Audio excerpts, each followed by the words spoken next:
Bismillahirrahmanirrahim.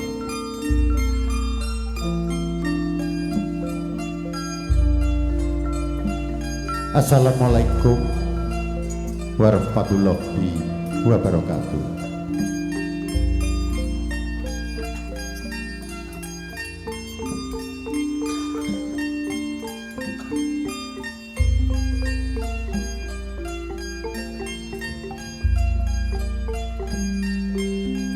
Wes tinar buka bebukaning kondo.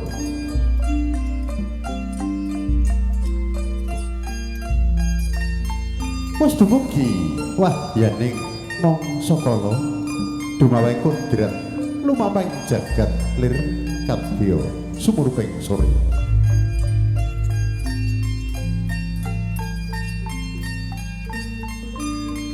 Serep sirep sida permanem datanan walang kalisik ron-ronan kang padha obah.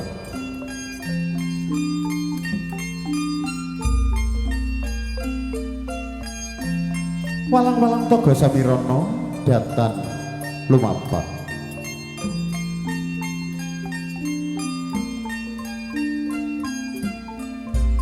Among kapiyarasa ginaruming gangsa.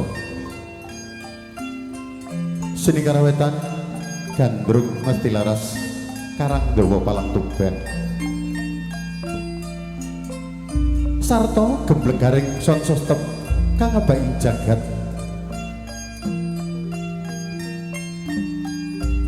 sineksenan geter kalawan pater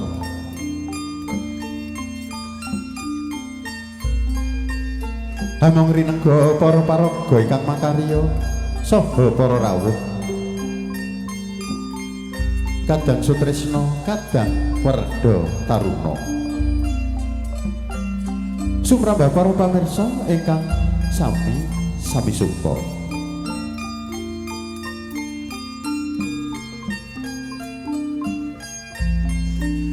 nggih keparenga kawula jumeneng satengahing sasana pawiwahan ingkang kapatah nyalirani para paraga ingkang makarya ngaturaken hambuka pinangka murwakani adicara langan tayub dalu punika.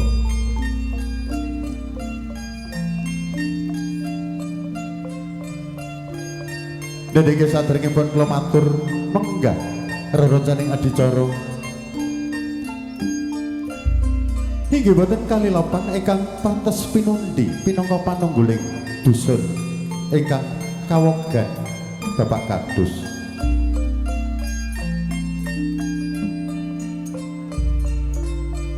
Menggahipun Ibu Kades dalasan sedaya perangkat.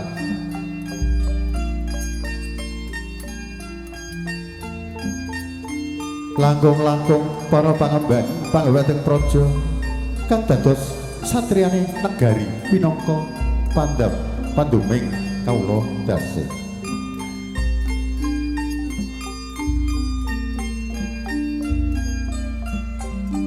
Ingkang sinubing pakurmatan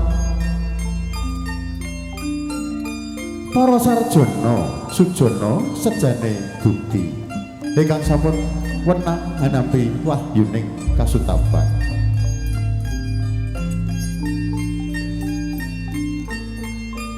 Meninggih ageng Baraya Wirayata Baraya Wiratamtama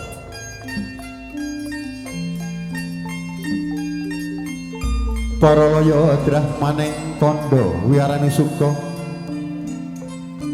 ingkang tasah marsudi labeting praja ingkang menghambet luhuring dharma.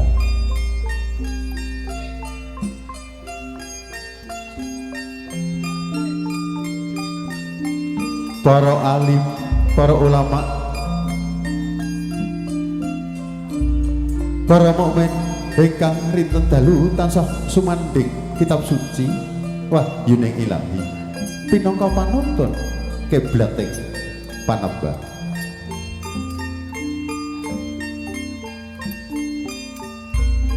Ingkang tansah nampi pakurmatan para satira werda carana ing madya. Para rawuh kadang sutresna kadang werda taruna Suprabapa pawarsa ingkang satuhu lamun taksi Nudarsana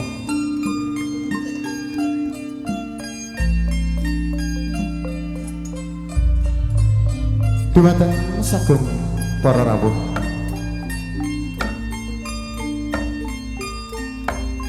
kawula mboten kalilapan ngaturaken puja-puji puja-swara puja-stuti sarta kunjuk wonten ngarsaning Gusti ingkang akarya jagat awit kula lan panjenengan tansah dipun keparengaken kepal manunggal saperlu nganatepi darmaning agesan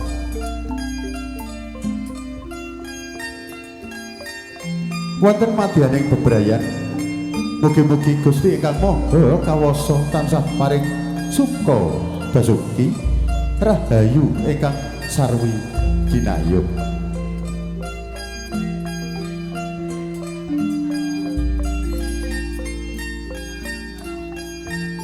dumateng sagung para rawuh ingkang dahat kinurmatan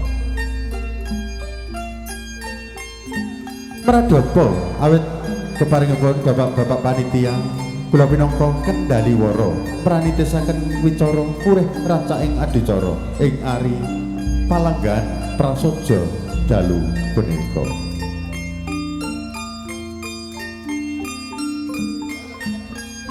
ing dinten Minggu Legi malam Senin Pahing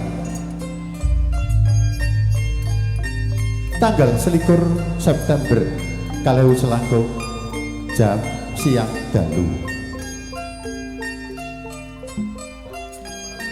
Candra Purnama 17 mulut salebetipun warsa 1959 Jawi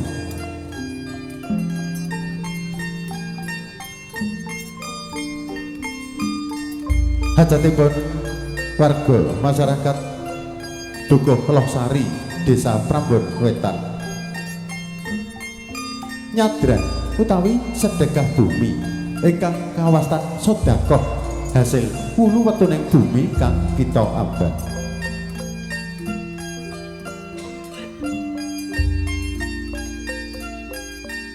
sedaya warga yen tambah ngedi pangestu dumateng panjenengan sami ing pangajap kanthi panghargya sedekah bumi dhateng Mbah Buyut Bunden Pulo Dukuh Losari Desa Prambon Wetan mugia sedaya warga tansah manggih karaharjan kawilujengan tulus-lulus subur makmur loh jinawe kang tinandur kalih sing rupeda nir ing sambikala selaminya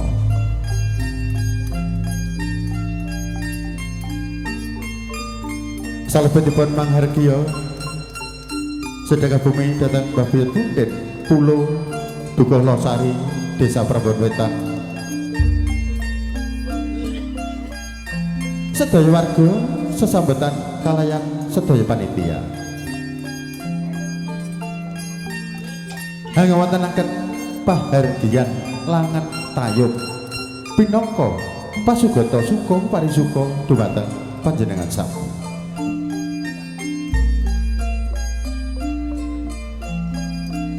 ingkang krawuhaken 3 waranggana ingkang sulistya edaing warni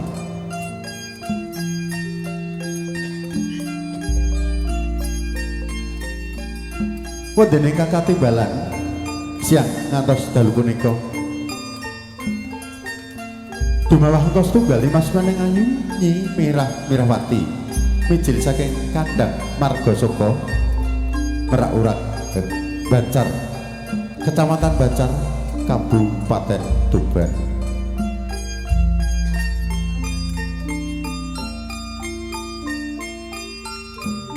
Dungkap pangko kalih Mas Maning Ayu Nyi Karniati mijil saking Kedung Jero Tanggulangin Montong Kecamatan Montong Kabupaten Tuban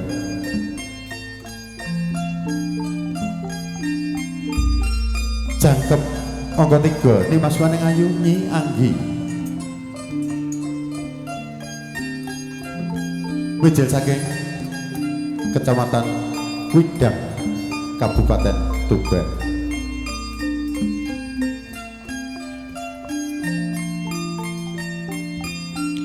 Langan tayub 3 waranggono kairing seni karewitan gandrung mesti laras Karangdawa Palang Tuban.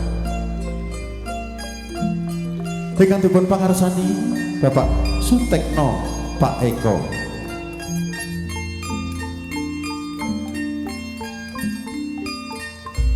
Juru kendang Dimas Sutekno. Wiraswara Dimas Wagiran. Pangripta Gending Bapak Dasrun Raharjo.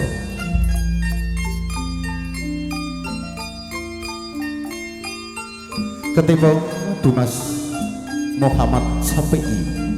Sedaya pakarya sesarengan kadang Brabantonggo seni karewitan gandrung mesti laras Karangdawa Palang Tuban.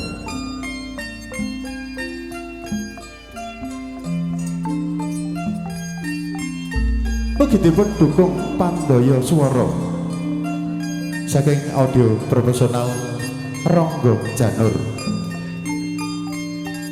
Dukung Losari Desa Prambon Wetan. Ingkang dipun pandhegani Bapak Noto. Ganti operator Dimas Irfan. Operator kali Dimas Edi.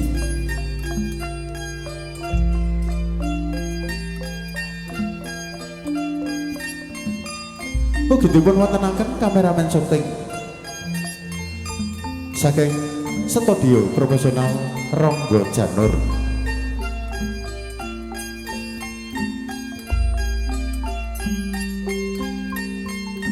Juru kamera Dimas Nayap. Juru syuting Dimas Herdi. Kanti operator Dimas Eko Wijaya.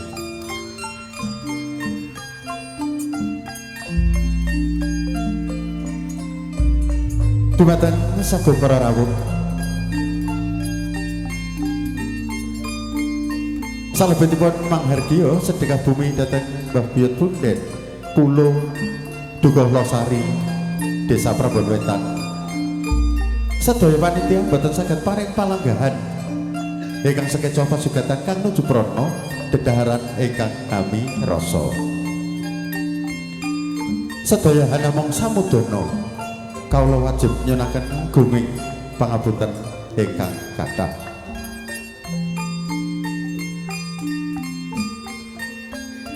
Kula minangka pranata besa kasebat pramugari. Pramunata gari bagi. Kula bilih mangke nggen kula pranata cara kirang nuju prana. Wonten sisip sebiring atur kirang wijang wijiling wicara kirang soba sinta trapsila kawula nyuwun gunging samudra linubereng pangaksoma. Boga sing atur Mugia Asesanti Jaya Wijayanti Rahayu ingkang pinanggih. Rahayu Rahayu Rahayu sagung dumadi. Akhirul kalam. Wabillahi taufiq wal hidayah waridho walinayah. Wassalamualaikum warahmatullahi wabarakatuh. Nuwun kawula nuwun.